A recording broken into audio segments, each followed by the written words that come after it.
Salut, salut, que Dieu vous bénisse, le bien personnel de l'éternel Yahvé au PH Sebaoth. Mbote, mbote, bonjour, bonne fête, yabeto, boubou. Mbote, mbote, bonjour, bonne fête, yabeto, mbassi. Mbote, mbote, bonjour, bonne fête, yabeto. D'éternité en éternité, c'est toujours un honneur, un plaisir pour moi d'être là avec vous et de partager ce moment ensemble avec vous. Aujourd'hui, nous allons parler de comment sortir de la tristesse, de la dépression. Oui.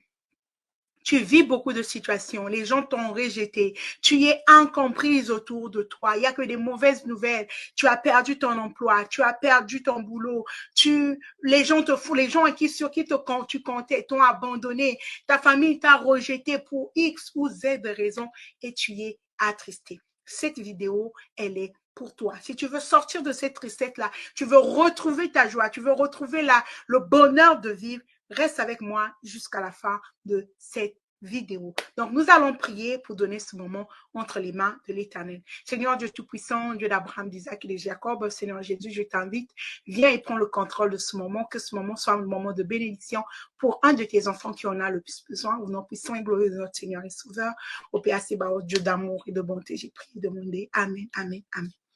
Que le Seigneur soit avec nous. Donc, comment sortir de la tristesse, comment sortir de la dépression, comment retrouver ta joie de vivre?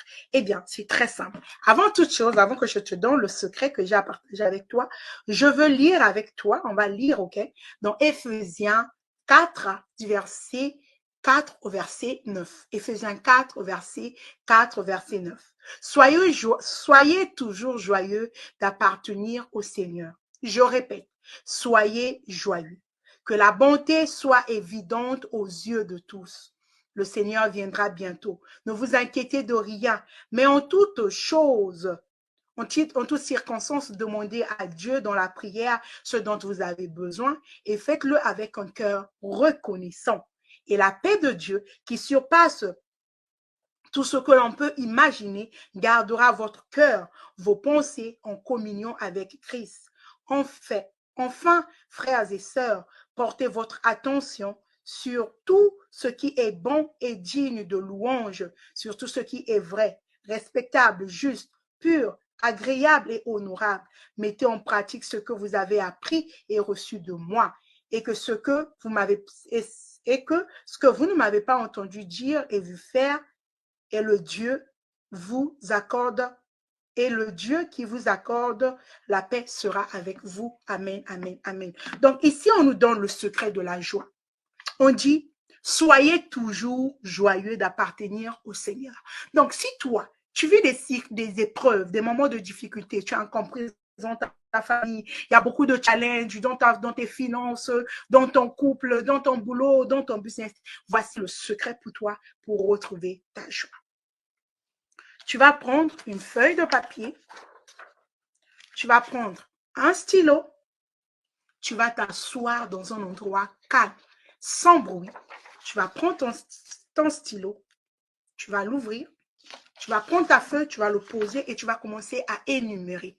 Tu vas commencer à lister tous les bienfaits de Dieu dans ta vie.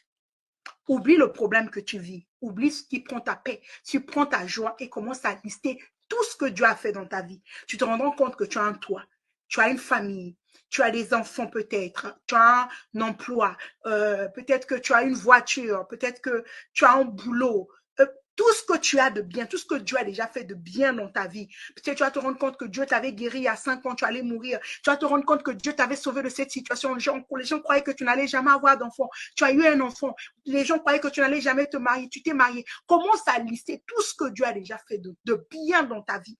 Et là, tu vas te rendre compte que, tiens, je suis ingrate. Pourquoi je m'apitoie sur mon sort? Pourquoi je suis triste si Dieu a déjà fait tout ceci dans ma vie? S'il a déjà fait, il peut encore le faire. Et là, tu vas commencer à rendre gloire à Dieu. Tu vas commencer à célébrer Dieu. Tu vas commencer à magnifier Dieu. Et tu vas voir que la tristesse, là, va te quitter. La tristesse vient parce que tu diriges tes pensées vers le monde. Tu dois ramener tes pensées sur les bienfaits de Dieu dans ta vie. Il faut-il vous rappeler que vous dites, en tant que membre, tu dois faire attention extrêmement à ta pensée. Tu dois contrôler tes pensées. Tu ne dois pas les permettre d'aller partout. Tu dois gérer tes pensées. Et lorsqu'elles vont dans une direction qui peuvent t'emmener à pécher, qui peuvent t'emmener à renier Dieu, tu les ramènes vers la pensée de Dieu. Tu mets de la musique, tu mets le dombage, tu chantes, tu loues Dieu d'abord pour ce qu'il fait aujourd'hui et le reste, Dieu fera. Comment tu ne sais pas? Mais la parole de Dieu te dit que si vous, méchants que vous êtes, lorsque vous demandez à votre Dieu du pain, il ne vous donne point de la pierre, à plus forte raison, moi qui suis votre Dieu.